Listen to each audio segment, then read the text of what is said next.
1-1 offering. Swing and a smash into right field, a base hit. So scoring is Wade. Coming around third is Ramos, and he'll score. The throw goes into second from Santander. 10-0 Giants. Just another laugher. This is where we feed the faithful. Sports Phone, KNBR. Streaming live at twitch.tv/the Sports Leader. Excellent production work from Raph right there, putting the Mike Krukow sound bit on the end there as the Giants win it going away in Baltimore tonight, 10-0. And to be honest with you folks, I enjoy a night like tonight. There haven't been nearly enough this season. I spent so many evenings throughout 2024 taking phone calls after a frustrating loss, after a late game decision that cost the Giants, after another game in which they were shut out or limited to one run. And I think we can all agree that gets old after a while. And so I asked the question at the start of tonight's show, right after the Giants pregame ended, can the Giants do anything over the final 2 weeks of this season, final week and a half now, to change your mind about anything entering the offseason, change your mind about anything entering 2025. Obviously, this year was a major disappointment, frustrating, embarrassing for people inside the organization in many ways after all the money the Giants spent to contend this year and being out of the race in early September. It's not what anyone had in mind. And so a night like tonight, it's not going to make everything better, but it might be able to take your mind off of things just temporarily. I'm Kerry Crowley. This show is Sports Phone KNBR. 415-808-KNBR is our number. Let's head out to Trevor in Reno. Trevor in Reno, back on Sports Phone. Trevor, how are you this evening? Fantastic. I am very appreciative of the Giants win. Exactly. Hey, it's always nice to have a game like this, regardless of what point you are in the season, where you just don't have to worry. Exactly. And after a rough day at work, it's great hearing the Giants just smash balls around. Exactly. True. Craig Kimbrell as well. They beat up on him, and I know he's lost the closer job, but he's one of the best in baseball over the last decade or so, and they just teed off in the ninth inning. Haven't been nearly enough 6-run innings this year. Exactly. Now, I will say to your question, and I'll be pretty quick about it. Oh, all good. In regards to does it make me change my mind? One thing I'd like to see is an improvement overall with the runners in scoring position. They did well tonight, but they seem to really struggle. I mean, strikeout. I'm just like, my God. And even Chapman is struggling. So I'm wondering, is it the hitting coach? I mean, is it the approach that they're trying to teach the Giants? And I'll take my question off air. Thank you. Appreciate the phone call, Trevor. Yeah, I think this is something that's been a bit of a mystery the entire season. Why are the Giants so much worse with runners in scoring position than they are with no one on base? Why do they struggle as much compared to other teams around Major League Baseball? And look, I think that it's a number of factors, but over 162 games, I think approach is certainly one of them. They didn't shorten up enough. And really, I think for most of the season, they haven't had the speed and athleticism to put pressure on opponents the way that this team does right now. And so what I mean by that is, you saw a lot of station-to-station baseball. There are a lot of situations this year where, hey, a ball's hit to the gap, and Michael Conforto's not the guy who can go first to third. Matt Chapman's been a guy who can do that, but for the most part, this Giants roster just wasn't built with a ton of speed in mind. And initially, the Giants had grand visions for that. They brought in Jung-Hoo Lee, signing the big $113 million deal. Chapman was supposed to force the issue on the bases, and for the most part, he has. Fitzgerald has been a nice addition in that regard. But tonight, we saw something that I don't think we've seen nearly enough this year. You saw Grant McCray get on base. You saw him steal second base, and then a pitch later, Donovan Walton drove him in. I mean, that is really something that has just disappeared from Giants baseball over the last few seasons. And I think it's been particularly acute in the last two, where Major League Baseball has kind of opened up the bases. Bigger bases right now. You see more running. It's clearly encouraged. They've limited pickoff throws. And the Giants have been one of the teams that, for whatever reason, this roster just hasn't been built with enough athleticism to run with the way that other teams do so. And you've seen, Patrick Bailey at times this season behind the plate really struggle. You've seen Giants pitchers really struggle to hold runners on. they have been the team that have been taken advantage of on the bases. And tonight, we saw a few instances of McRae taking off, of scoring, of guys going first to third, scoring from second base on a hit to the outfield, and it just makes things look different. And so, while the approach with runners in scoring position has been abysmal all season, we've also seen how much of a difference speed can make. And when you maximize the opportunities where you've got a Fitzgerald taking second base, you've got a McRae taking second base, even if your OPS with runners in scoring position isn't good, even if your batting average with runners in scoring position isn't good, you're going to score more runs because you've put more pressure on opponents. 415-808-KNBR is the number taking your calls on the San Francisco Giants right now. My friend, safe at third in San Francisco. You're on Sports Phone. Safe at third, how are you? Hey, I'm doing real good, Kerry, doing real good. And it was nice to see the Giants do what they did tonight. It gives you some hope, and there are some diamonds in the rough. But what we're going to need, and everybody should get off the pedestal and try to going for home run hitters. Let's get a couple of Luis Arraez. Just like you just said, I had a whole nother thing going, but you said something very important, and that's athleticism. You get a couple of guys who can place the ball. Man, I break when Luis Arraez comes up. I got to break to see this guy at bat. This guy is. I don't see how Minnesota gave him up, and I can see why Florida gave him up because they're useless. But I'm telling you, man, you've got to have a couple of Luis Arraez on your team. Somebody who can place the ball. Home runs are nice. They're beautiful. They're majestic. But that's 1 or 2 runs. If you get a Luis Arraez and he's up 3 for 5 and putting it on, that's good. And the young man we were just talking about who ran from first to third and all that, you need about 3 of them. Yep. We got to change this whole thing around. I think Baumel did an excellent job with what he had to deal with, injuries, elevator music with Matos and those guys. Up and down in the minors. You can't win ball games like that. They're nice guys probably, and maybe they'll have a chance someplace else. But I'm going to put all of the pressure, Kara. I'm putting all the pressure on front office. You got to do your job, man. Get Baumel some people he can put into action and do what you want him to do, and that's win baseball games. You can't do it with what you got. And with that, there you go. And lastly. Yeah. I don't think Snell's going to stick around. I'm with you. I don't think so either. I don't think he's man, the guy is fantastic. He's going to go to the Yanks or Seattle or someplace like Baltimore or Philly, someplace like that. So we got to get ready for some of these young pitchers and get them going, get them in spring training next year, and just, put our hopes on them. But you got to get a couple of guys who can at least hit 300.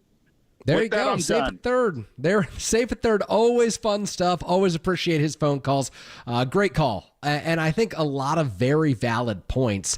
And I do think the Giants did come into this season with the idea that they would have more speed, particularly at the at the top of the lineup with Jung-Hoo Lee. I think that they viewed him as a catalyst for this year. You don't give a guy $113 million over 6 seasons to be your leadoff hitter and your center fielder if you don't believe in him long term to be that catalyst, to be the engine that gets the offense moving. And look, I think there was going to be an adjustment. There was an adjustment at the beginning of the season, but about 30+ games in, he gets hurt. He's out for the year, and that changes the complexion of the year. Jorge Soler never got going, and he wasn't comfortable hitting in the middle of the order, which is where the Giants signed him to hit. And so the Giants, over the last few days, over the last few weeks, obviously scoring runs at home at Oracle Park last weekend was like, akin to a root canal. It was impossible. It was tough, and it was just a horrendous experience. But there have been times over the month of September where we've seen the value of speed on the bases, where we've seen the value of athleticism. And look, I love safe at the point that you got to get guys who can hit 300. There's about 5 guys in Major League Baseball who can hit 300 right now. Luis Arraez is certainly one of them, and he's been a fantastic player for the San Diego Padres. He's not all that athletic. He doesn't run the bases well. He does put the ball in play. And so the key for the Giants, I think, is finding guys who can do both. Hit the ball, put it in play, and run the base pass. And I thought at one point this season, after Jung-Hoo Lee got hurt, the Giants had found one of those guys in Luis Matos. Thought when he came up and won National League Player of the Week that the Giants have been treated to the performance of someone who was going to be a difference maker in center field moving forward, and it turned out he wasn't that guy. I'd still like to see him getting at bats right now over Michael Conforto. I'd still like to see if he's part of this future. Instead, they're giving Grant McCray the opportunity, and I'm thrilled that it's someone from the farm system, someone who's 23 years old, someone who can be a part of the future, get that opportunity. And tonight we saw that Grant McCray can be a catalyst in certain situations. Has he been consistent since being called up? I don't think so, but he has shown potential that he can be there next season and help the Giants in a few different ways, and I think that that's important as they come down the stretch. Let's take one more call before we go to break here. Let's go to Mo in San Francisco. Mo in San Francisco, you're on Sports Phone. Mo, how's it going this evening? Hey, Kerry, I was just going to sort of piggyback on some of the things that you were saying. The Giants are getting younger and I think faster, actually. You have Fitzgerald, you have McCray, you have Jung-Ho Lee, you have Matos, Ramos. And I think if they go to the free agency and get a couple of players to solidify the infield, like a Jung-Ho Lee, like a Ha-Seong Kim, and maybe another starting pitcher that will help Logan pitch more than 5 innings, like a Corbin Burns, something like that. I think they played 46 one-run games, and they've lost 24 of those. Mm-hmm. That's correctable. I think, like you were saying earlier, at putting pressure, with stealing more bases. If Ha-Seong Kim comes to the Giants, he knows how to steal a base. And I think he can be a really big catalyst to teach the other players on the team how to get that done. Yeah, I like that idea. Thank you for the call, Mo. I appreciate that. I appreciate that thought, and I do think that the Giants ought to go in a direction this year where they're looking at finding athletic, young, talented players who, hey, maybe they're not going to hit 30 home runs. Maybe they're not going to be the great hope that Jorge Soler was, but you kind of know what they are as ball players, and you know if they fit at Oracle Park and fit into the Giants' big picture scheme for this offense. And so appreciate the phone call, Mo. Thank you for your thoughts. We do have to take a quick break here. 415-808-KNBR is the number.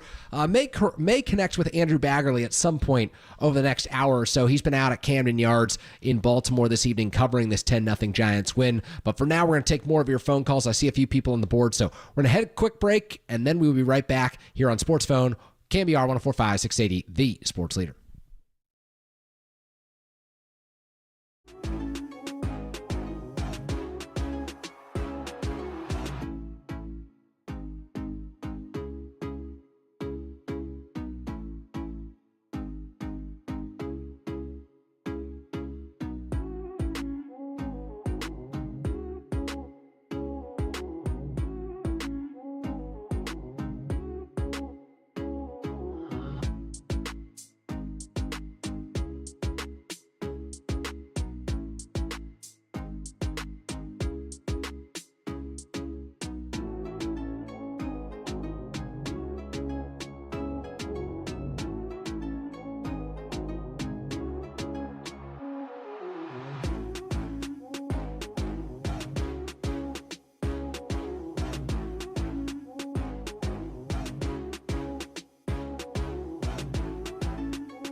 Now there's a swing, and yes, it's a high drive. Deep right center field. That is headed for Utah Street. Out onto the street, bouncing up against the old B&O warehouse. A spectacular home run for Mike Yastrzemski to put the Giants ahead 1-0. Dub Nation, dial the digits and dive in. 415-808-KNBR. Sports Phone KNBR continues right here and on the all-new KNBR app.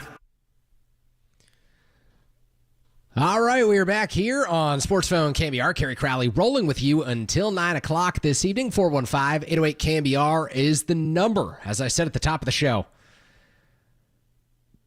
The Giants winning 10-0. It feels like there should have been a lot more nights like this season.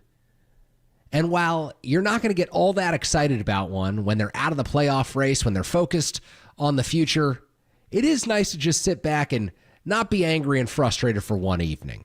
So my question to everyone tonight is there something the Giants can do over the next 12, 13 days to change your opinion about the 2024 season, to change your opinion about something that they should do entering 2025? Is there something that Grant McCray can do with a strong 2-week stretch to convince you that he should be the everyday outfielder for the San Francisco Giants next year? Is there something that Mike Yastrzemski can do to convince you that the Giants should keep him around if he gets to that 20 home run threshold and he wins a Gold Glove? Do you believe that a start like tonight for Blake Snell is more reason for the Giants to give him $150 or $200 million when he hits free agency this offseason? Is there something the Giants can do to change your mind over these final 2 weeks? Let's go to Tulio on the cell. Tulio on the cell phone. You're on Sports Phone. How's it going, Tulio? Yeah, I was just doing a little research a couple of days ago, and the Giants have lost 24 games by 1 run and 19 games by 2 runs. Can you imagine if they had won at least half those games, they'd be in first place? Exactly. But you know what? They've been bad in execution. They've been bad with runners in scoring position. So it doesn't surprise me. And it is kind of hard to imagine that. Yeah. But I think, like one of the callers said, if they get some players that can hit like Luis Suarez, they'd be in a lot better shape rather than just going for home run hitters. It's great to have Matt Chapman because he's great at offense and great at defense. That was really an upgrade. It's too bad Jung-Hoo Lee got hurt, but he would have been a great addition. Absolutely. Thank you for the call, Tulio. Appreciate your thoughts. 415-808-KNBR is the number. We will get to more calls in a moment, but we're about to make a connection with Andrew Baggerly of The Athletic covering the Giants out in Baltimore. So Bags is ready for us. We're going to get him on the phone in just a moment. And when we get the go-ahead, we will send things out to him. He's covering the Giants out at Camden Yards this evening, witnessed the 10-0 victory over the Baltimore Orioles. Mike Yastrzemski led things off tonight with a big home run for the San Francisco Giants. Yastrzemski then, of course, he helped deliver in the second inning. And Blake Snell, he carried the pitching staff tonight. 6 innings of one-hit ball, 12 strikeouts, proving to everyone that when he's on his game, there are very few, if any, pitchers who can execute at the level that Blake Snell can execute at. So the Giants didn't see it enough this year, but they've seen glimpses during the second half of the season. So as soon as we get the connection with Andrew Baggerly, we will get him on the air right here as we pause for just a moment to make that connection. I do want to remind you that Sports Phone KNBR is sponsored by Industrial Metal Supply, online at industrialmetalsupply.com. It's metal made easy. And when we have Andy Baggerly on the air, his appearances are sponsored by the Dolan Law Firm. They live here, they work here, they win here. DolanLawFirm.com. Raph, have we made the connection? We've got Bags. All right, there it is. So Andrew Baggerly joining us from Camden Yards in Baltimore. Bags, how are you this evening? Hey, Kerry, I'm good. How are you? Doing well on my end. Have to be honest, when we were sitting back in spring training, I thought that there would be a few more games like this one, a few more laughers, a few more blowouts for the Giants, and they've been few and far between this season, and yet after a weekend in which they didn't score for something like 32 innings, they sandwiched a 13-run game against Milwaukee with a 10-run game tonight against the Baltimore Orioles. Yeah, I guess it just kind of goes to show why they've been a 500 team. It's they just don't do anything, consistently except being consistent, and that's kind of what a 500 team is. So, it was really sort of, I think, encouraging for Bob Melvin to see not only Mike Yastrzemski start the game with a homer, but Donovan Walton scores Grant McCray after McCray steals his way into scoring position. It's some of the hits with runners in scoring position, some of the movement on the bases, applying pressure, and then pouring it on, against Craig Kimbrell there in the ninth and making sure that it would be a little low stress at the end. So you got to win more games that way. The Giants certainly haven't won more games that way. That's why they haven't won more than 4 in a row all season, because too many games are tight, and they end up being coin flips in the late innings. And generally, if you flip a coin 162 times, you're gonna have 70-something heads and 70-something tails probably, or whatever. So, or more than 70 heads, more than 70 tails, and it's going to be within a range of about 20 to break even. So clearly, I was absent both day they taught probability and statistics class. Yeah, I think you know what I'm saying. Somehow it's not a category you need to memorize for Jeopardy. So we'll forgive you for that one. I did want to ask you about Mike Yastrzemski, because I think he's in this really interesting situation where he continues to show that he has value. You look at the OPS and it's about 13-14% above league average on an annual basis, plays a solid right field, and yet he's coming up on this final year of arbitration eligibility where he could make $10-11 million. How tough of a call do you think it'll be for the front office with Mike Yastrzemski this offseason in terms of bring him back or non-tender him and let him hit the market?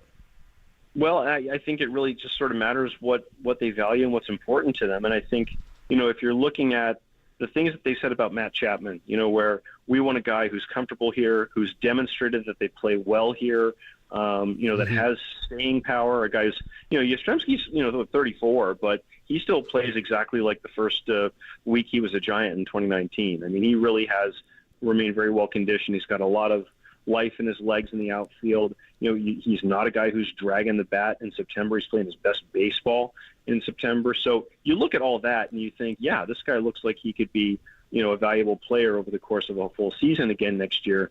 They have also, a lot of outfield choices. They don't have a whole lot of outfield innings aside from, to play with Elliot Ramos, going to be an everyday guy, and Jung-Hoo Lee, they profile to be an everyday guy. So, you'd be looking at Yaz and maybe a right-handed complement that maybe they go out and get or find or identify. But I think, it's $10 million probably is what you're looking at with him. If you look at the WAR he generates, he would be worth it, certainly. But they also know that they have to make some changes. They can't just run out a lot of the same players that they have. So, but I would say it probably didn't look so great for him in the first half of the season when he got off to such a terrible start.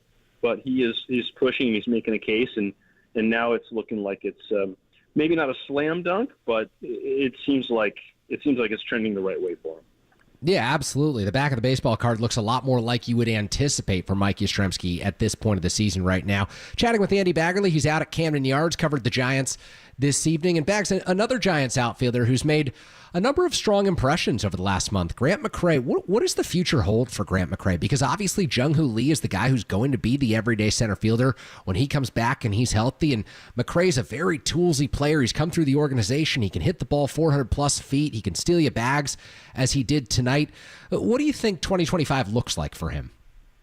It's possible that he could be like a fifth outfielder on the team, and then you just give him more and more major league exposure to the point where he, can prove he can become an everyday guy. Right now, I think if you were to run him out there every day and you give him 250-plus plate appearances, I mean, the strikeout rate would make it pretty tough.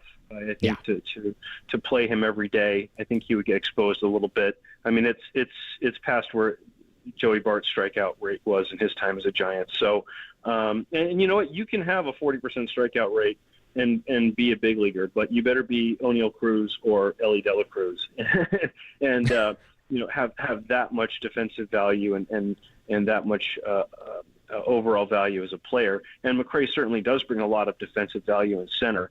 But yeah, I think the Giants would love to see that strikeout rate come down. I mean, this is a guy who was was available in the Rule 5 draft, and no one took him obviously because he was that far away from the big leagues. All 30 teams didn't see him as anywhere close to being a big leaguer at the start of this season, and he didn't exactly tear through every level of the minor leagues to get here. But that's kind of the way that they just develop and promote players these days, and so you learn in the big leagues a lot, probably more than you did a generation ago, and that's probably going to be what he's tasked with. And the biggest thing is if he can start making a little more consistent contact, get that strikeout rate down, make some more productive outs even. You put the ball in play with his speed, you can find some, it doesn't have to be a real big seam to find, and you can end up on first base. So that's probably where the growth needs to come from. But, and maybe you start him in a smaller role where he's not going to get exposed, and then you hope that he shows you more and more that he deserves a bigger one. Yeah, well said, and very interesting. I think a lot of fans are interested to see what Grant McCray can do if given more opportunity. So, Bags, the Giants improved to 5 games under 500 with tonight's blowout win. Not the season anyone expected, not the season anyone wanted inside the organization. Is there anything left for this team to prove, to the front office, to ownership?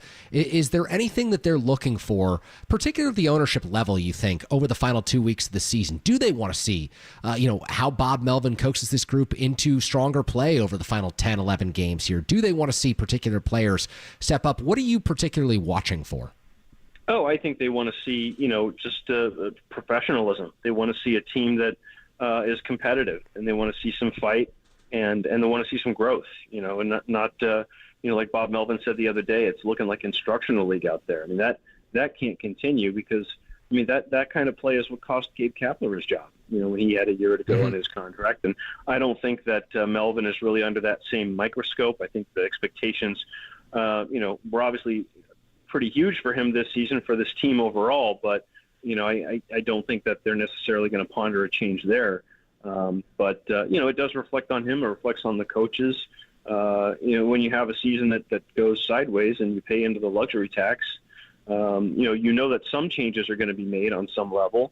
Some of them might be warranted. Some of them might be, a little more cosmetic. But the worse it looks, the more those changes have to kind of be obvious and give some people some consumer confidence that things are going to change next year. So, and I think certainly for Farhan Zaidi, it's very important that they play better down the stretch because he does have another year on his contract, but whether he had another year or another 2 years, I don't think it really even matters, aside from the fact it matters for those guys to have guaranteed money. I think, if the ownership group thought it was the right thing to move on and find a different leader in baseball ops, I think they're going to do it regardless of contract status.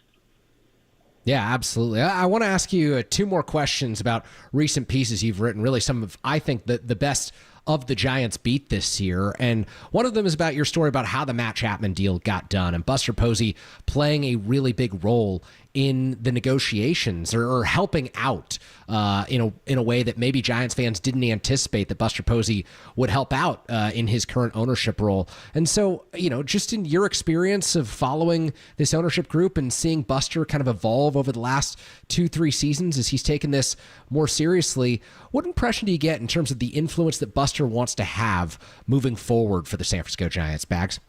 Well, he was very outspoken about, what his role was going to be, even, though he was going to have a seat on the board of directors, which really gave him a loud voice in the ownership group. It's just the 6 seats on the board.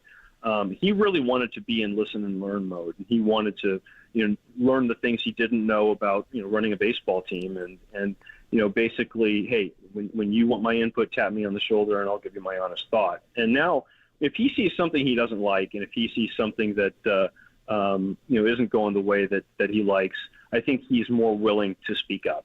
And the key takeaway, the key point of that story, was basically, I think there was maybe an assumption that some people were making that, Farhan must be safe if he's allowed to negotiate a $150 million contract for a player. You're not going to fire your head of baseball operations and allow him to make a decision that big.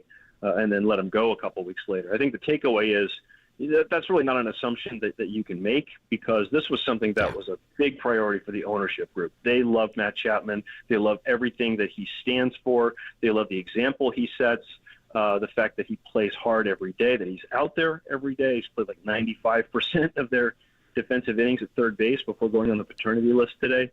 And basically they're like, this is it. This is the exact player that we want in a San Francisco Giant uniform and to build around, and he wants to be here. So, and I think there was some frustration at the way the season has gone, knowing that, so many of the signings, not just Blake Snell, but Chapman and Soler, all of them happened in the, back stages of spring training, and maybe that sort of was an impediment for this team coming together the way that maybe a lot of people envisioned it. And I think that there was some impatience there. With the way the process was going between Scott Boras, between Farhan Zaidi, and to make it clear, and this is to not to absolve Farhan, but it should be said in fairness to him that it's not easy to deal with Scott Boras. He's going to want to get top dollar for his client, and if his inclination is always going to be, okay, this is what Team X is giving us. Well, you're going to be a free agent in a couple weeks, so that'll be what we take and shop around. And I think that they basically, what Buster was seeing was there was a frustration level, and that this was not going to get done, or there wasn't faith that Boras and Zaidi were going to figure it out on a timeline that was comfortable for ownership, and so they got involved. And I know that there's been some scrutiny over some details in the story. I know that Boras has pushed back and said that it's not true that Posey and Chapman sort of came to terms on the deal by themselves. What I would say to that is that, of course, there were conversations between Scott and Farhan the whole time. Of course, they were coming, closer to the terms and the financials that ultimately Chapman signed for, and I think it had even pretty much got there in terms of years and dollars. But they needed Buster to come in and push it over the line, and ownership felt that they needed to do that. They needed to step in and do that. And what that says about their faith they have in their president of baseball ops to close a deal, I think that's we're going to find out pretty quickly. that means. But that was the important part of that story, and that story very much holds.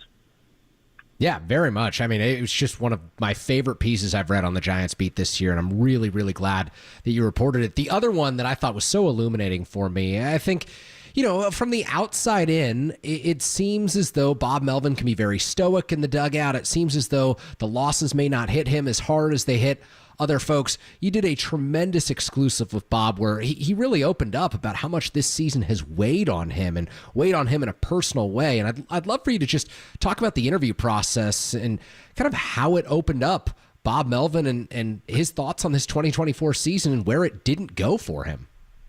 Yeah, you know what? I asked him a couple days prior. I said, "Hey, can we do a sit down in your office? And I want to ask you, about the season." And obviously, the way the season has gone. It's not going to be all happy, fun questions. But I didn't want to ask him anything that I knew he couldn't answer. So a lot of that was going to be about the roster or about Farhan's future or anything like that.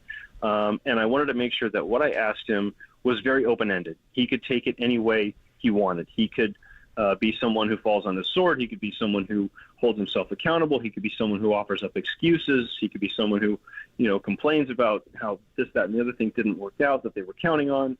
Where is he going to take it? And let his voice kind of carry the piece, because that's what a Q&A should do. I had a really good editor a long time ago who said that they like to read Q&As because you really get a sense for how someone talks. And, especially when you make the questions open-ended, they can kind of take it wherever they take it, and then that informs your perspective about just how they handle it, where they go with it, and that was, I think, what struck me is what struck you, which is just how personal this was to him, and how when a guy says has been in the same job for 21 years and he says this has been my hardest year to deal with. I mean, I think that's quite a statement, and because there's a lot of failure, a lot of disappointment in this game. So yeah, was very glad that he was sort of amenable to participating in that, and it wasn't really a message that he wanted to get out there. It wasn't anything that I was put up to. It was just something that I like to do. I did it with Gabe Kapler. I did it with Bruce Bochy,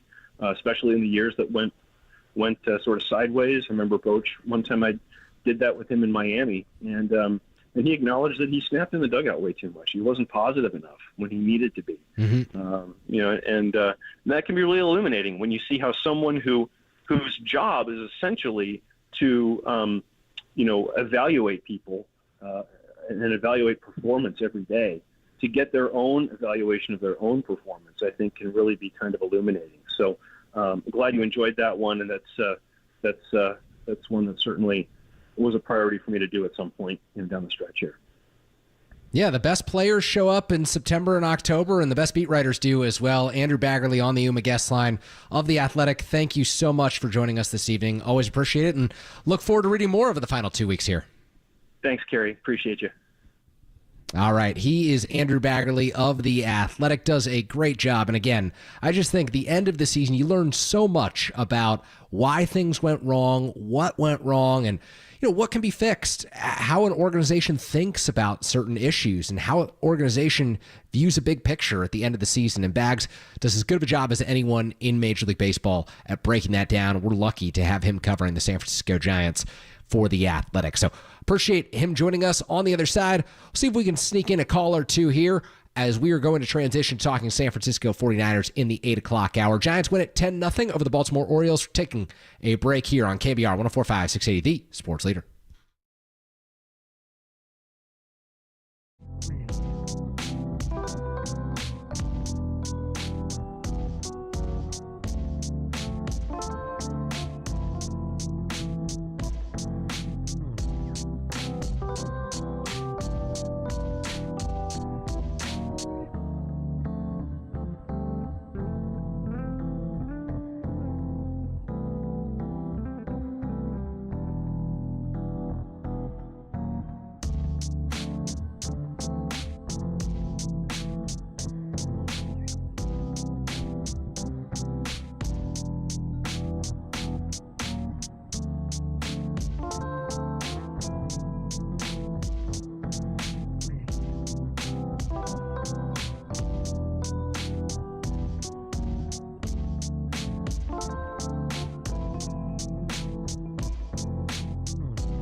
Henderson strikes out swinging. He got him with the changeup. Blake Snell, 12 strikeouts, and one of the best players in the game, Gunnar Henderson, has a hat trick tonight. The nighttime is the right time for Sports Phone KNBR. Let's go on the Sports Leader. Streaming live on YouTube at KNBR 1045. 6 innings, 12 strikeouts for Blake Snell, and the Giants win it 10-0 over the Baltimore Orioles. I have a feeling back in March when they signed Blake Snell, Giants thought there'd be a lot more games just like this one. You win it going away. You don't have to worry after the offense explodes in the 9th inning. Snell dominates an opponent, and yet here they are. 5 games under 500.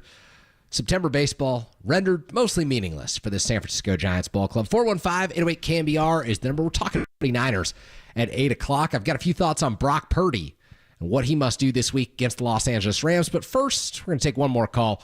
Our friend Greg in Portland. Greg in Portland, you're on Sports Phone. Greg, how's it going this evening? Hi, Kerry. Thanks for taking the call late. Like listening to you. It was a treat to hear you tonight. Thank you so much. What's on your mind this evening? First of all, this win was it's great to win 10-0 and everything, but I enjoyed it so much because they played the game the right way. It was so well played, which has been lacking, not just this year from this group, but from this franchise for years now.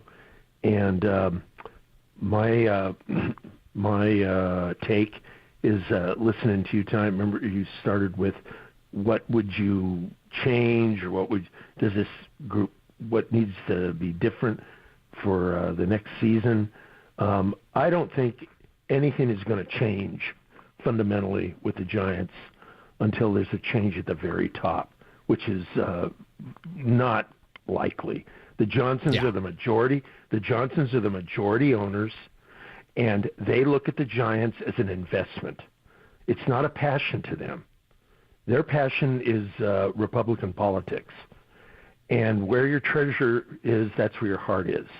I am passionate about the Giants, and they are not. And they run things. So we can complain. I certainly do. But I have no, I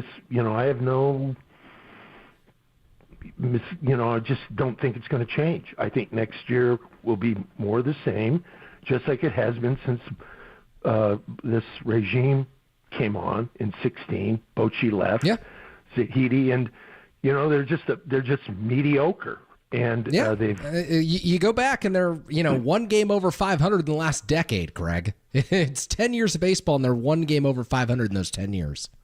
Yeah, they don't even and that's the other thing. I'm a purist, and Raph will tell you that going way back. Oh yeah. I like good defense, pitching, small ball.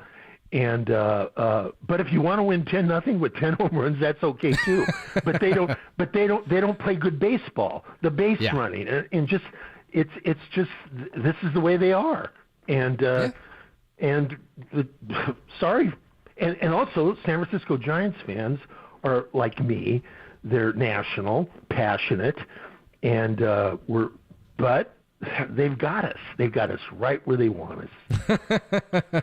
I get it. Greg, thank you for the phone call. I always appreciate your thoughts and your perspective. Yeah, really good stuff. And here's the one thing that I'll say. I really feel like I've been as critical on Greg Johnson as anyone over the last 5 years. I have really challenged him to take a more hands-on role in ownership. And I do believe in the last year, he's shown more of a passion. I think he wants to figure this thing out. And I know that doesn't happen over a 365-day stretch.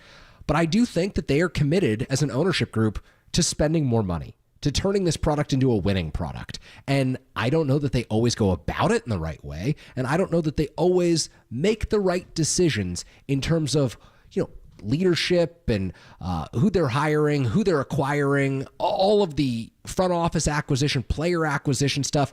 I don't know that they always make the right decisions, but I do think that there's a greater sense of urgency from the front office and ownership now than I saw really over the last 4 or 5 seasons. And so I think that critique was valid for a long time, but I do think the tide is starting to turn in terms of how bad Giants ownership wants this thing. I do.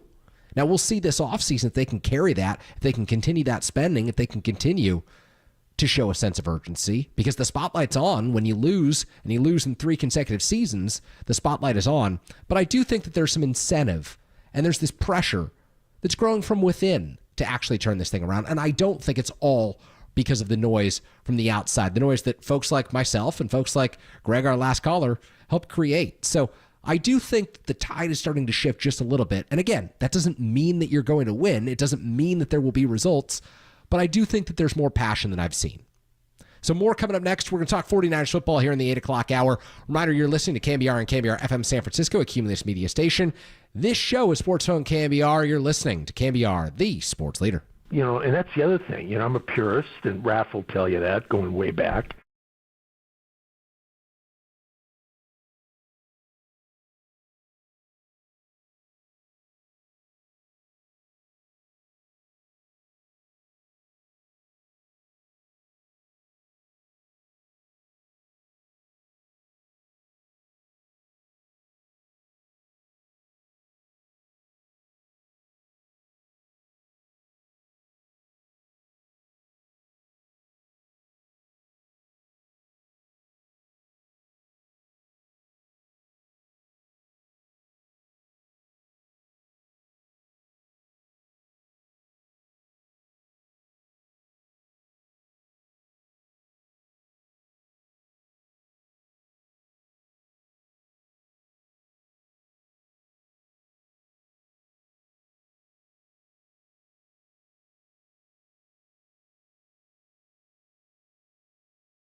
want your reaction, so give us a ring or blow up the text line at 415-808-KNBR. This is Sports Phone KNBR, streaming live at twitch.tv/The Sports Leader.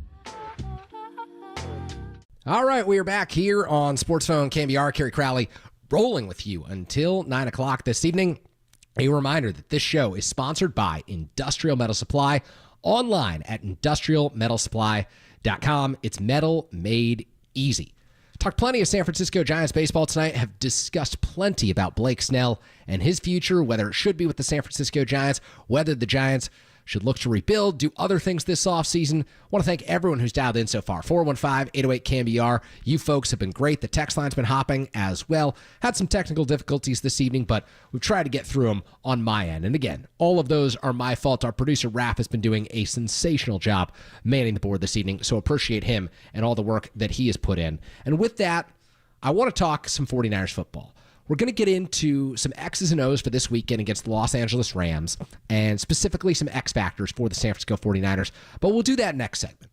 What I want to focus on here is some big picture stuff with regard to this 49ers football team, because I would say that coming off of a loss, 49ers fans still feel better, generally speaking, about their team than most fans do coming off the loss. Look, there are Ravens fans, there are Bengals fans struggling right now. Their teams are 0-2, missed opportunities, and look, not too many 0-2 teams fight their way back and make it to the playoffs. It's very difficult in the NFL to take that uphill battle, wrangle with it, and win. And so the 49ers at 1-1, after a week full of upsets across the NFL, things could be worse for this squad. They took care of the Jets in week 1. They did it with ease, and they're dealing with a whole lot of injuries right now, but guys who should come back at some point this season and should gear up for a postseason run. And so as a 49ers fan, it is hard when you've got Christian McCaffrey out for an extended period of time on IR. Deebo Samuel, going to miss a couple of weeks with this calf issue. You've got Talanoa Hufanga, who's not back yet. You've got Dre Greenlaw, who you know is a key part of the defense, not back yet. You've got all these guys sitting out, and so it's hard to put a ton of stock into these early season results. It's hard to get as fired up when you know that the stakes for this regular season, quite frankly, are simply different. I talked about this last night on Sports Phone. Kind of opened the show with the 49ers don't have the same margin for error right now that they did last season, specifically during the playoffs last year. I mean, that was a 49ers team that was operating with a lot of margin for error. They didn't play well against the Green Bay Packers, and they won that football game in the divisional round. They got the doors blown off them in the first half by the Detroit Lions. There's some margin for error when you can come back and you can win that football game. And credit to Brock Purdy, credit to the 49ers defense for locking things down, credit to the way that they turned that football game, showed up big on fourth down against Dan Campbell, Jared Goff and company, and shut down the Detroit Lions in the second half. But you can work your way back into a football game when you have a margin for error. No team in the NFL has more of a margin for error than the Kansas City Chiefs. We saw it on Sunday against the Cincinnati Bengals. What I mean by this is, look, Chiefs didn't play that well. They lose Isaiah Pacheco late. They just don't look like they're in rhythm. And yet, they win that football game. Why? Because Patrick Mahomes had the ball last. And when you give Patrick Mahomes the ball last, there's your margin for error. You could be bad all football game. You could score 7 points, 14 points. Doesn't matter if you can't move the ball. If he gets the ball at the end of the game with an opportunity to win, more often than not, he's a Deebo Samuel. You can have a late arriving Brandon Ayuk and Trent Williams training camp. And they've still got so much talent that they're never going to be out of a football game. And even though at times on Sunday it looked like they were headed for a blowout loss against the Minnesota Vikings, ended up being just a 6-point margin. They still figured out a way to claw back into that one. And they still, at some points during the second half, made it seem like they would come all the way back against Minnesota and win that football game. And so all of that is to say, this is a team with a lot of margin for error, but right now it doesn't have nearly as much as it did toward the end of last season in the postseason. So what does that mean moving forward? What does that mean that we can take away from the next few weeks? I think it means, and I was influenced by reading Marcus Thompson in The Athletic this morning, that we're about to learn a whole lot about Brock Purdy. And I said coming into the regular season that I believe that this 49ers offense would look different this year. I don't think that Kyle Shanahan will run the ball nearly as much in 2024 as he did in 2023. The 49ers were probably the lone team in the NFL last year to run the ball more than they threw it, and I think this year they will join 31 other teams and pass the ball more than they run it. I do. I think there's a number of reasons behind that. One, even if Christian McCaffrey wasn't sidelined right now with the injury, I do think that one of the goals for 2024 was to lessen his workload. I also believe that the 49ers, while trying to win now, trying to do everything they can to win a Super Bowl this year, because that's the one thing missing from the John Lynch, Kyle Shanahan resume over the last 5 seasons. I also think they're contemplating the future and what this franchise looks like down the road. I think the 49ers are actively considering what the franchise looks like when they're paying Brock Purdy a whole lot of money for Brock Purdy to win on his own. And look, he'll never have to win on his own. That's not the way that things are structured in the NFL. You're always going to have assets. You're always going to have weapons. You're always going to be surrounded by talent. But moving forward, 2025, 2026, maybe the talent looks more like it does right now entering week 3, where you've got Brandon Ayuk and George Kittle and Jordan Mason, than it does NFC title game last season, when you've got all of your weapons ready to go. When you've got Brandon Ayuk, you've got Deebo Samuel, you've got George Kittle, you've got Christian McCaffrey, you've got Trent Williams playing at a high level, when you've got everyone rock and rolling ready to go. Because when you commit the type of money that it takes to keep a franchise quarterback under contract and happy, which the 49ers are likely going to do this offseason, you lose in other areas. You just can't retain the same level of talent all around you. And so that's why I think these next few weeks are going to be pivotal for the 49ers and understanding what Brock Purdy can do, not necessarily on his own, but when the talent around him isn't as good as the talent that's been around him for the first 20, 21, 22 starts of his NFL career. So I'm fascinated because he is not going to have 3 or 4 different safety valves. There are going to be times on Sunday against the Los Angeles Rams in the upcoming weeks where Brock Purdy's going to have to fit it into tight windows, and it's Jawan Jennings and Jacob Cowing who are catching the football, and not Deebo Samuel, and not George Kittle, who could be double covered at times, and Brandon Ayuk, who could be double covered at times. And that's another element of this. I think we're going to learn a whole lot about Brock Purdy, and can he put the team on his shoulders? Can he put the team on his back and go and get the 49ers a few wins, as opposed to playing a leading role in a few wins? Can he go and snatch the 49ers a few wins in the coming weeks? Can he go and put the team on his shoulders and take 4 of the next 5 of the next 6 on this schedule to put the 49ers in a pole position in the NFC? Or, by the way, a whole lot of other teams are reeling from the weekend. You look at the injuries around the NFL right now, there's a lot of teams that are struggling. There's a lot of teams that are in a similar situation to the San Francisco 49ers. So we're going to learn, can Brock Purdy, who's shown a propensity at times in his NFL career to dominate, to take over a football game, to win when other quarterbacks who've worn the 49ers uniform under Kyle Shanahan may not have won, we're going to learn exactly what that looks like when he doesn't have the full supporting cast around him. And I think when you're about to pay someone maybe $60 million, which is what the 49ers could be in for this offseason, it's actually pretty good to learn those things. It's actually important to figure out, do you want to make this guy the highest paid player in football? Or do you want him to be sitting in that $50, $55 million range, and maybe Brock Purdy on his own accord will pull something like a Tom Brady? Maybe he'll decide to take a little bit less so the rest of the roster can have a little bit more. Who knows? But if history tells us anything, Brock Purdy at some point this offseason will be in line to be the highest paid player in NFL history. And at one point this offseason, it was Trevor Lawrence. Yes, it was Trevor Lawrence, quarterback of the Jacksonville Jaguars, former number 1 overall pick. Think about that. Former number 1 overall pick who doesn't have the same playoff resume that Brock Purdy, pick 262, has. 5 years, $275 million to be the face of the Jacksonville Jaguars. The numbers shocked me when I first saw them. Then I realized that's the going rate for quarterbacks in the NFL right now. Then Jordan Love became the highest paid player in the NFL. Then, on the first Sunday of the regular season, Dak Prescott became the highest paid player in the NFL right now. Yes, Dak Prescott, 4 years, $220 million. He's someone who hasn't been to the Super Bowl, hasn't won an NFC title game, doesn't have the same resume in the playoffs as Brock Purdy.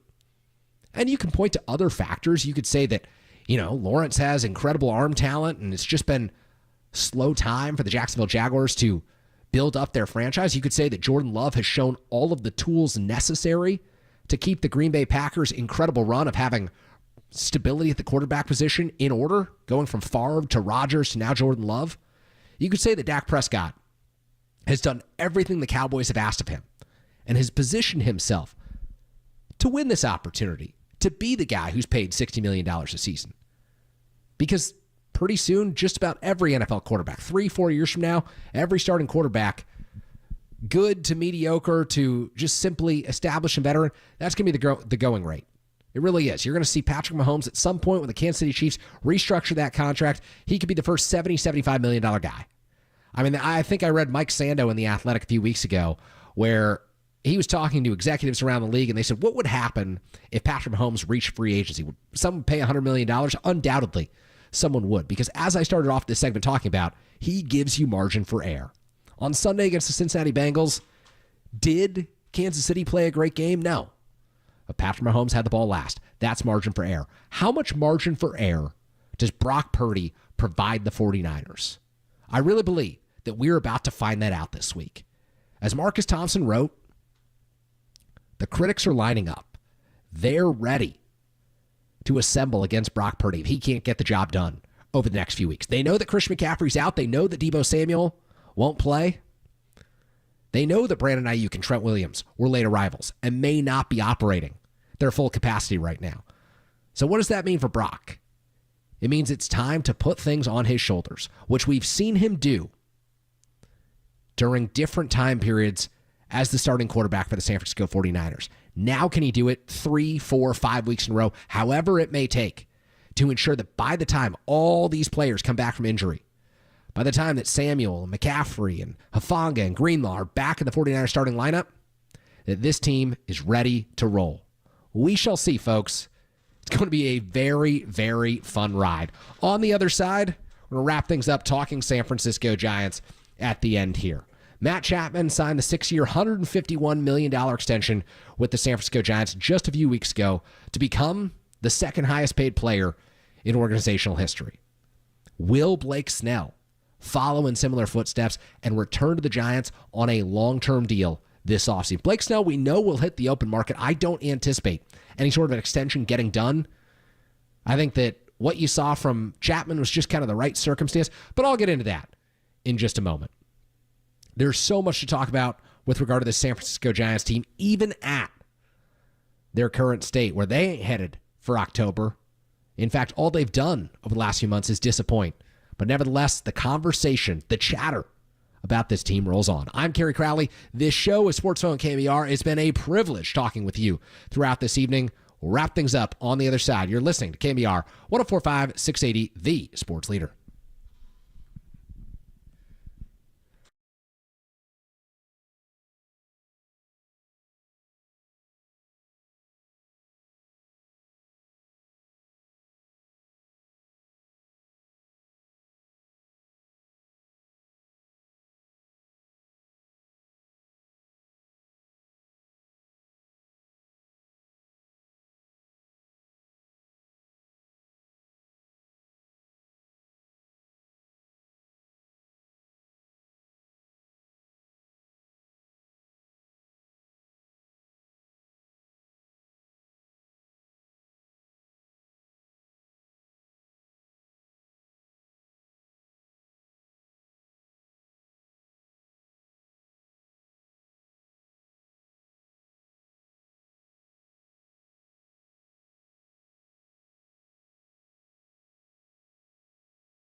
Dub Nation, dial the digits and dive in. 415-808-KNBR. Sports Phone KNBR continues right here and on the all-new KNBR app.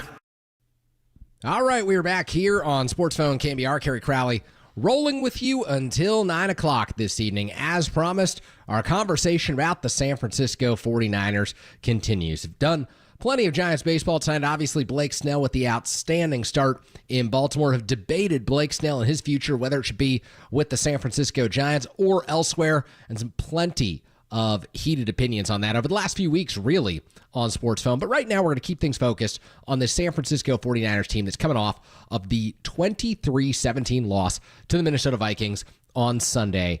And Sam Darnold, he performed quite well. Brock Purdy, I thought that he fit the ball into a lot of tight windows. There were still the questionable decisions, the interception, the fumble. Those weren't great. Obviously, you never like turnovers, especially on the road, especially when it's a game that you really should have won. But nevertheless, the 49ers have to move on. They have to move on quickly. They've got another one on the road this week, and it's a divisional gotta-have-it game against the Los Angeles Rams. So one of the things that I wanted to do tonight is just kind of look at 5 of the X factors the 49ers will have on Sunday against the Rams. Because with Deebo Samuel out, with Christian McCaffrey out, with a number of guys banged up right now, obviously no Hufanga yet, no Greenlaw yet, there are just a number of unproven or players who aren't necessarily going to play the biggest roles later in the season, who the 49ers absolutely have got to count on right now to give them meaningful snaps, to make significant plays, and to ensure that this team does not dip below 500, that it rolls toward a playoff berth, that it rolls toward a high seed, that it wins these games early in the season before the schedule gets really difficult,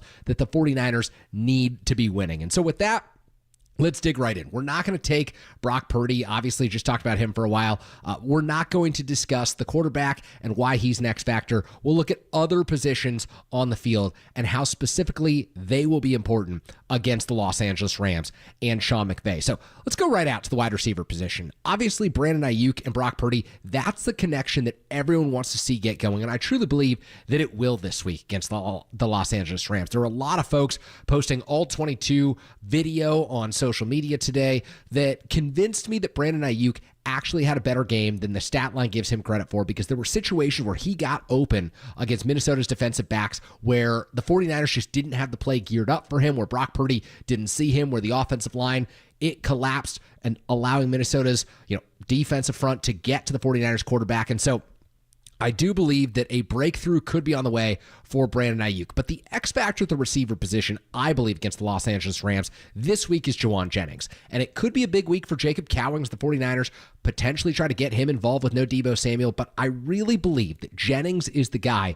who can help take apart the Rams and unlock this 49ers offense. He's been so reliable through the years on third down. We saw him, had the 49ers won the Super Bowl, Juwan Jennings probably would have been the Super Bowl MVP. He performed that well in that game, made so many big plays, so many clutch grabs over the course of his career. Third and Juwan is a phrase that almost every 49ers fan knows for a reason. He is trusted. He is great in those situations. And no, he's not the most explosive receiver in the entire world. There's a reason he slipped to the 7th round coming out of the University of Tennessee. And no, he doesn't always have the most, precise routes or make the best blocks on the outside. But I think he is someone who has consistently proven his value to the 49ers. And I say not the most precise routes. His route running really does separate him a little bit because he doesn't have that top end speed. And is he, the best blocker in the NFL? Probably not, but he is really, really solid on the outside. It's one of the reasons he's been able to give himself playing time is because he does block so well. And so I brought up 2 points that don't necessarily apply to him because he is so good in those 2 elements. But I think that his ability to catch the ball over the middle of the field and get open on third down will be absolutely key for the 49ers against the Los Angeles Rams this weekend. He's the X factor I'm looking for. 49ers went just 2 for 10 on third down against the Minnesota Vikings, 1 for 3 on fourth down. Those numbers simply have to be better against Sean McVay's squad, and I believe that Juwan Jennings will play a very critical role in making that happen. Another guy on the offensive side of the ball that I'm looking for, Trent Williams, the left tackle. Obviously, he is someone who's the linchpin of this offensive line. He is someone who plays at a Hall of Fame caliber level when he's at his best. I don't think that if you watch the tape back from the Minnesota game that Trent Williams would tell you that was his best game. I think that there were plays where he looked a step slower, maybe a little behind, where he typically is at week 2 of the season. Some of that could be the rust, some of it could be the age, some of it could be not showing up early in training camp and getting those reps under his belt. And the 49ers, of course, afford him a number of days throughout the course of the regular season, vet days off. Trent gets more days than everyone else because he's earned it. You know that he's going to show up on Sundays. But I think the 49ers are going to be able to run the ball effectively. And if they're going to open up lanes for Jordan Mason, they're going to have to do it on the left side of the offensive line. I am just absolutely convinced that by the end of the season, Dominic Pooney can get things rolling to where you feel like he's a veteran at the right guard position, and you can feel comfortable with Colton McKivitz a little bit. Jake Brendel left a lot to be desired on Sunday against the Minnesota Vikings, but I think that you just put the ball behind Trent Williams, you get him out in space, pulling, and I think that good things will happen for you. And so I'm looking for Jawan Jennings and Trent Williams to be the guy on the offensive side of the ball that really enable Brock Purdy and Brandon Ayuk to establish that connection, that really enable Jordan Mason to continue his excellent start to the season. Maybe a third consecutive 100-yard game for Jordan Mason could be in store against this Rams team. And so let's head over to the defensive side of the ball for the San Francisco 49ers.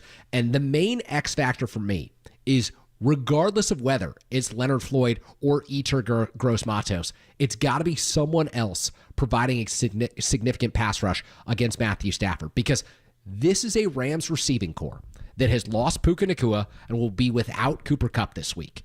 And so you're going to have guys who don't get open as quickly, guys who can't separate in the way that those two elite receivers are able to separate. And so because of that, I think that you'll see a slowed down version of this Rams offense. And of course, Sean McVay is very creative. He's going to establish ways to roll Matt Stafford out of the pocket. He's going to figure out ways to mess up the timing of the 49ers defensive linemen and give his offensive linemen a chance. However, the 49ers need someone to be able to bookend Nick Bosa consistently, be able to pressure the other offensive tackle and get to the quarterback, slow things down. And against a Rams team that won't have its two best receivers, I think it's a big, big week for Leonard Floyd and Yetur Gross-Matos. So those two guys combined for one of the X Factor slots for me. I really believe. We saw Gross-Matos kind of eat into the snaps that Floyd got from week 1. Floyd didn't actually register anything on the stat sheet this week. No tackles for loss, no sacks.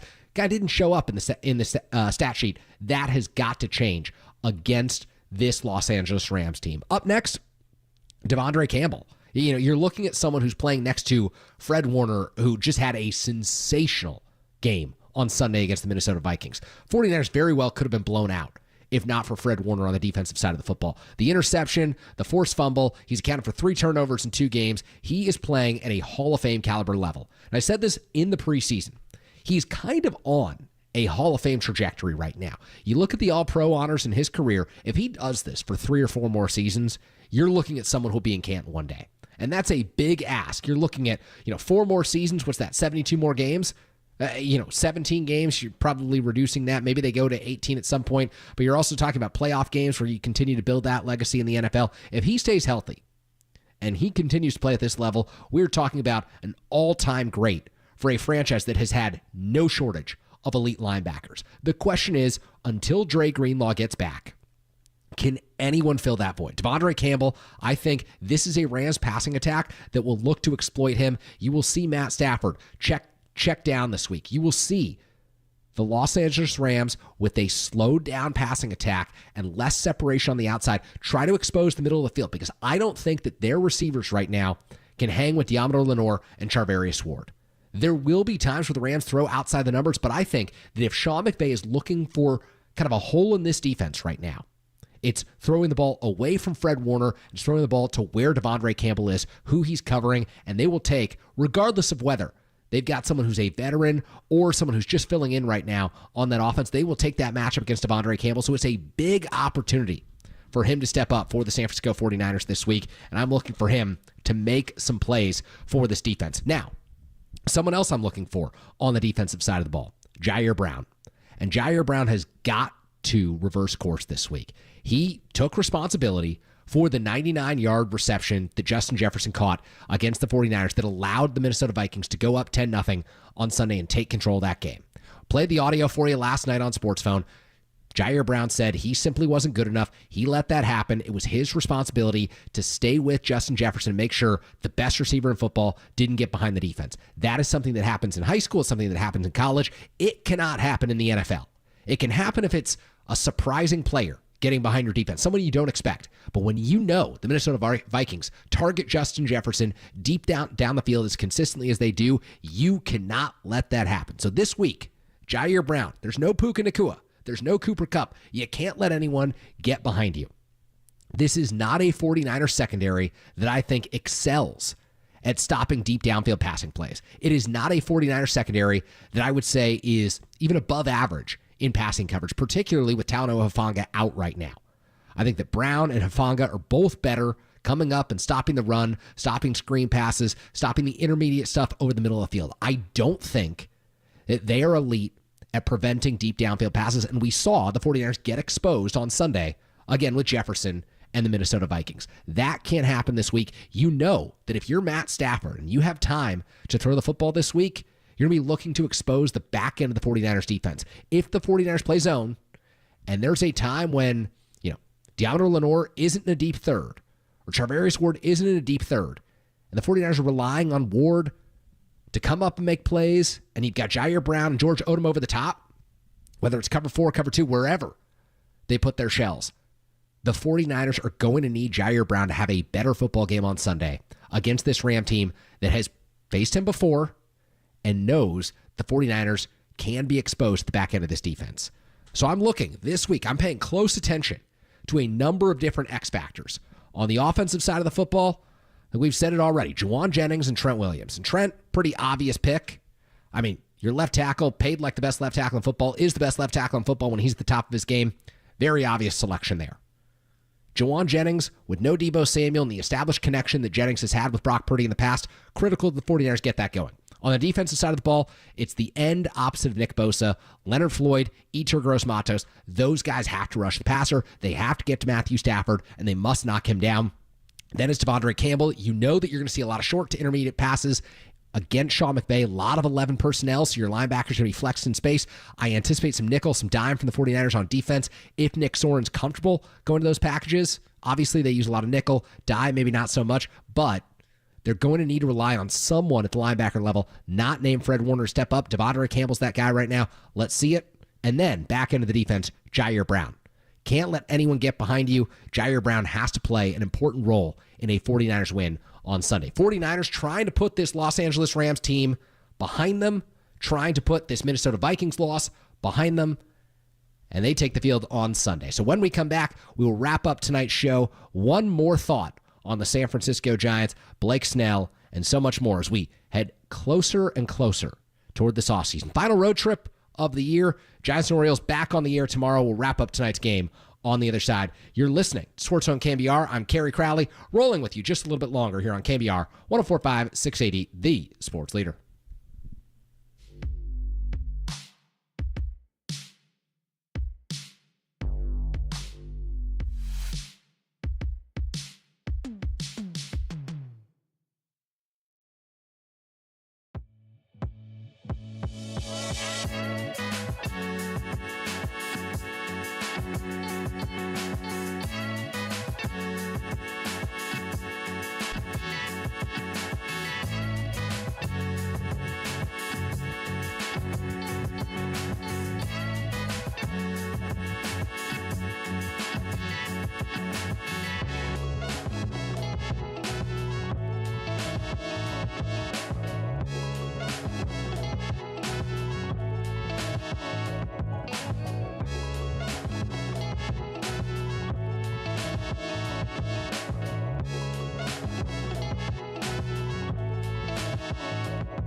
Check the mic and make sure it sound right, boys.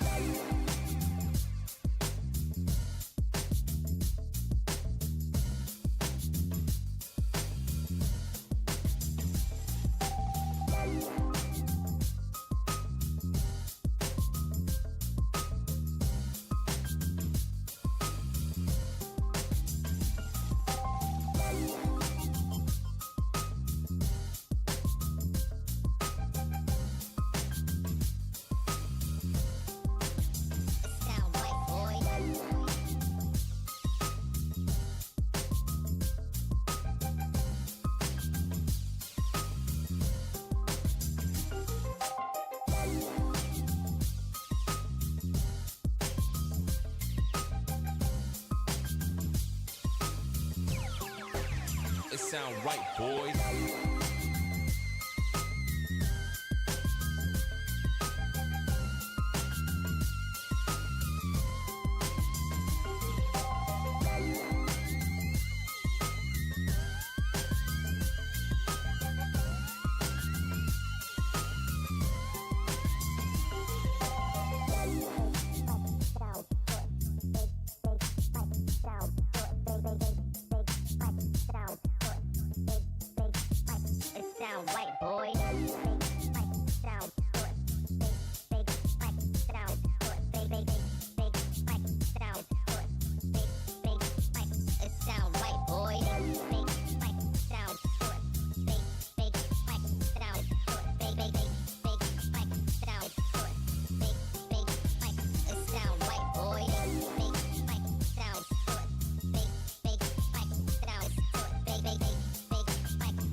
Sound right, boys.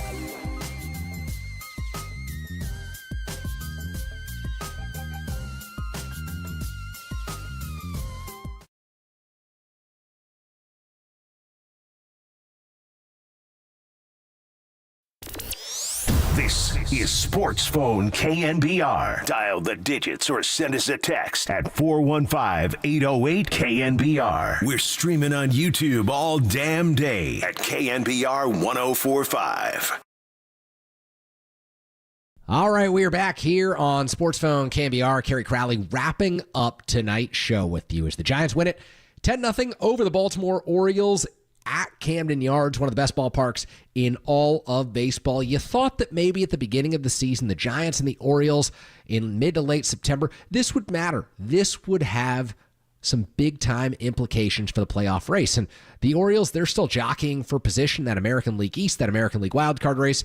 The Giants, meanwhile, they improved to 73 and 78, 5 games under 500, and it is still, even with tonight's blowout win, difficult to see them coming back and finishing at or above 500. And at this point, would that even matter? I mean, would that change your opinion of the San Francisco Giants? That's something that we started out talking about on tonight's show when this first began. Kind of a true post-game show for us this evening, as the Giants, of course, started at 3:35 this afternoon local time in San Francisco, 6:35 Eastern in Baltimore. The Orioles start their games quite early, and to be honest with you, I really like it. I love getting that feel of the early night game. You have a lot of these games last 2.5 hours now, and so, you take your kids to the ballpark in Baltimore and you're home by 10 o'clock. Things work out for you in that scenario. But nevertheless, let's get to the real meat and potatoes of this conversation, because the Giants win this one going away 10-0, 6-run, 22-minute top of the ninth inning for Bob Melvin's squad, where they teed off against Craig Kimbrell, one of the great closers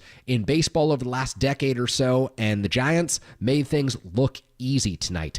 But I think the win is interesting for a few reasons, and not because it has any impact on any sort of a playoff race in 2024 like we thought it might way back when we looked at the schedule in April and had big dreams, big hopes for the San Francisco Giants. It's interesting because the Giants seemingly are playing in a fight for Farhan Zaidi and Bob Melvin's status in the organization. And I do believe that Melvin, regardless of whether Farhan Zaidi is back next year, will be the Giants manager in 2025. But I also think that he's trying to finish things out on a really strong note. He's trying to gain some momentum with some of these players, head into next year and really build things up and say, hey, you've got matchups against the Orioles. You've got matchups against the Royals. And then, another playoff team in the Diamondbacks next week. Let's finish things strong and see how this works out.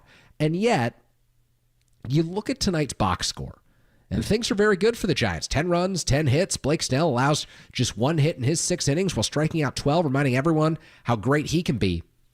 And you start to think about what this means for the future, and you start to go up and down the lineup. And you see Mike Yastrzemski, 2 for 4, had the big leadoff home run that set the tone for the Giants tonight. That was important for this ball club. Then you've got Tyler Fitzgerald, 0 for 5 with the Golden Sombrero, 4 strikeouts. He's really one of the guys who you're evaluating down the stretch.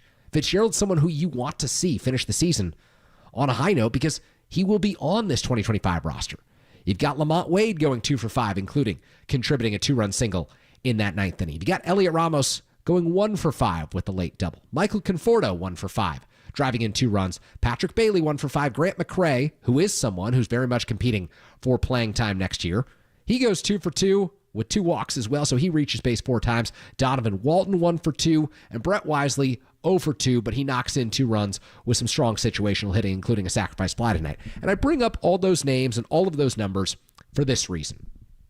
Who on this Giants team who started in tonight's ball game, who's playing meaningful innings right now, is going to be here next year? Who are the Giants learning more about? Who are they making decisions on right now?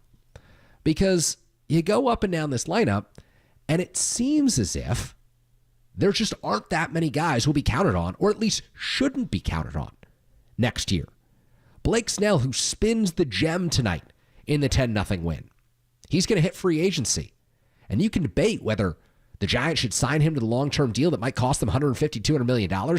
You could say whether it's a good idea or a bad idea, but the reality is he's about to hit free agency, and the Giants are going to have to compete with 29 other teams if they want to bring him back.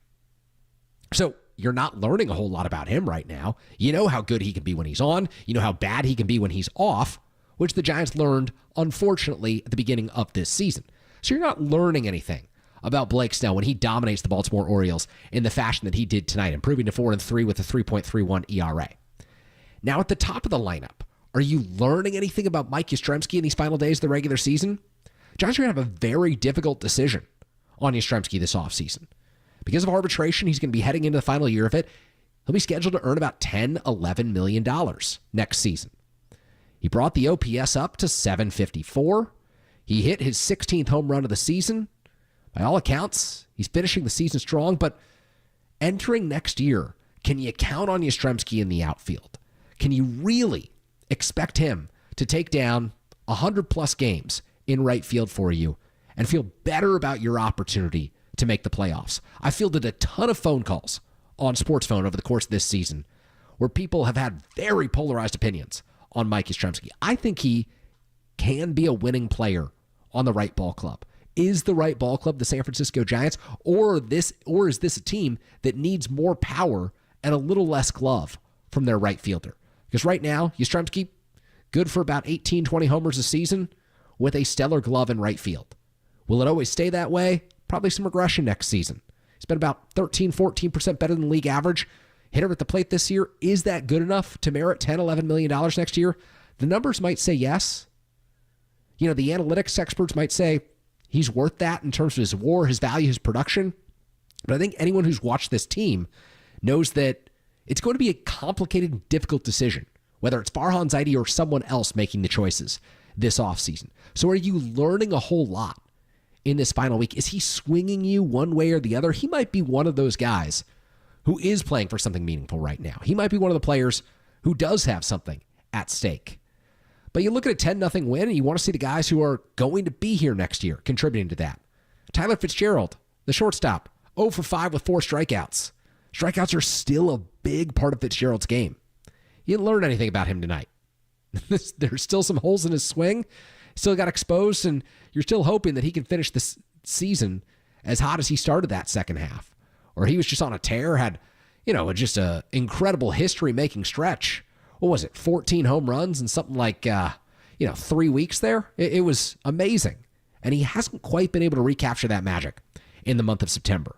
Lamont Wade Jr. over at first base, I don't think, for as good of a story as he's been over the last few seasons, and for as strong of a career as he's carved out with the San Francisco Giants, I don't think that the Giants can go into 2025 and expect to be better if Lamont Wade Jr. is their everyday first baseman.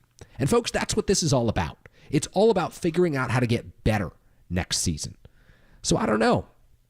Elliot Ramos, he struggles tonight, took 0 for 4 with 2 strikeouts in the 9th inning before the Giants started to pile it on. And yes, he picks up that double. And yes, extra base hits are good. But again, was 0 for 4 with 2 strikeouts headed into that 9th inning. You're still learning about Ramos. It's still important that he gets these reps. It's still important that he finishes this season on a strong note, as I believe he's doing after that home run on Sunday into McCovey Cove. Of course, the first right-handed hitter. We ended last night's show talking all about that home run. So it's nice to see Ramos contribute late with the double. And then behind that, you've got Michael Conforto, who will hit free agency. He won't be here. You're learning nothing by Conforto being out there when you're a 72 and 78 ball club and he's taking down reps in the outfield. Of course, tonight he was the DH, but again, he's taking up designated hitter opportunities that could be going to a Marco Luciano or could be going to a Luis Matos, could be going to someone who will be around next season. Bottom of the order, you've got Patrick Bailey, and what we've learned throughout the course of the second half of this season is his conditioning. Can he play more than 100 games in a season? What we've learned over the last 2 years is that he's kind of fallen apart in August and September. And he's had, I think, 4 multi-hit games this September. He's appeared to be a little bit better at the plate than he was in the month of August, but there are still big picture, long-term concerns about Bailey's durability and his ability to play that position on an every-night basis at the major league level. One of the guys who I do think the Giants should be giving opportunities to, they are giving opportunities to, and he showed up tonight, 3 runs scored, 2 for 2 with those 2 walks, Grant McCray. Look, I don't know if he'll ever be more than a 4th outfielder, but I think that he has clearly proven that he can provide some value to the 2025 San Francisco Giants. And if the Giants don't view it that way, he's clearly proven that he can be a major league player. Someone can trade for McCray this offseason. He can be a piece in a package. He is someone who's valuable to get a look at. I like that he's out there tonight. Then you've got the bottom of the order. Donovan Walton at second base. He won't be here next year. So he contributes. Base hit, 2 walks, gets on base a ton. But all for what? As you play out the string here, if you're the San Francisco Giants. Brett Wisely played third base tonight. That was, of course, the late situation where the Giants were calling Casey Schmidt up to the big leagues and Matt Chapman was going on the paternity leave list. So I understand playing Wisely tonight. But again, you don't learn a whole lot with Wisely being in the lineup. The OPS is under 600, even after he drives in 2 runs tonight. And so will Wisely be on this roster next year? I can't imagine, again, the Giants are fielding a better ball club if Brett Wisely's on the team next year. I just don't see them taking a huge step forward with 4, 5, 6 of these guys who are in the lineup tonight, with Blake Snell, who is on the mound, who, it's a toss-up, and of course you've got to give him his starts. But what I'm saying is this. For as good as you might feel about a 10-0 win, and for as much of a relief as it might be, at the end of a season that's been hard, it's been frustrating, it's been angering in many ways, the Giants haven't been able to live up to their potential, it's nice to get this kind of a win. But at the same time, you don't learn a whole lot. You don't learn a whole lot because what's written about the San Francisco Giants has already been written. What they've put on their resume is staying on their resume. Nothing in these final 10, 12 games of the season can really change my mind about what we saw this year. It's unfortunate because there were so many good stories over the course of this 2024 season. From Matt Chapman becoming a franchise player in San Francisco, to Tyler Fitzgerald, the start of the second half of this season, to Elliot Ramos becoming a homegrown all-star in the outfield, something the Giants have been waiting 40 years to have happen, to Logan Webb continuing to pitch like an ace for most of this season, from Ryan Walker and his emergence in the bullpen. And now late in the year, I've enjoyed watching Grant McCray and him come up to the major league level. Guy the Giants drafted out of high school. It took him a while to develop in the minor leagues, but he's been a good story. In the minors, you've got Bryce Eldridge tearing it up, getting to AAA. But for all of those individual good stories, the Giants, even after tonight's 10-0 victory over the Baltimore Orioles, have still been worse than the sum of their parts. They never figured it out. And so it's unfortunate because while I think that the front office and the folks in the dugout are hoping that they finish this season on a strong note and hoping that they can justify that this team is headed in the right direction, what can you justify in terms of direction if 5 or 6 of the guys who are in the lineup tonight who account for this 10-0 win won't even be on the 26-man roster next year. What can you point to? If Blake Snell, who's about to hit free agency, and you have no idea if he will come back to San Francisco, if he's the guy who's the winning pitcher tonight. And again, they've got to send him out to the mound. He's got to continue earning the money that he signed for at the beginning of this season. They've got to give him every opportunity down the stretch. But again, there are certain games where you learn a little bit more. Maybe a Mason Black start, which those haven't gone all that well for the Giants, but I'm telling you, they're learning more about their future in those starts than they are when Blake Snell takes them out in all likelihood. They're learning a lot more when Marco Luciano and Luis Matos are on the field, even if they're losing ball games. And so they win 10-0 tonight. They take down a team that will be playing October baseball. But what is there to say beyond next year, this offseason, the next few weeks are a massive uncertainty because we don't know who will be running the San Francisco Giants. We don't know if Farhan Zaidi will be in charge anymore as the president of baseball operations. As I've said many times, I think it's difficult to justify keeping your job when you don't make the playoffs in 3 consecutive seasons when you try to make the playoffs because you account for the expanded wildcard spots. There's 12 teams that get in now, and there's maybe 20, 22 teams that try on an annual basis. Look at teams like the White Sox, the A's, the Angels. You can rattle off a list of teams that didn't expect to be in the postseason and won't be in the postseason this year. The Giants have tried as they might. The last 3, they haven't cracked the code. I'm Kerry Crowley. Want to thank everyone who dialed in tonight. 415-808-KNBR. We will be back on tomorrow evening after the Giants go for a series win over the Baltimore Orioles at Camden Yards. Want to thank our producer, Rafael Corral, for making this show as fun as it can possibly be. And of course, anyone listening out there on the road, get home safe this evening. At the end of this show, I always think of you. I always think of those folks who've been out there driving for the last few hours, just trying to get home, just trying to get to their next destination late in the evening. You're the folks I think of. You're the folks who make this show special. You're the folks who make this show worth doing on a nightly basis. Thank you so much. I'm Kerry Crowley saying so long. We'll be back with you tomorrow evening as the Giants take on the Baltimore Orioles. You're listening to Sports Zone KNBR, KNBR 104.5, 680, the sports leader.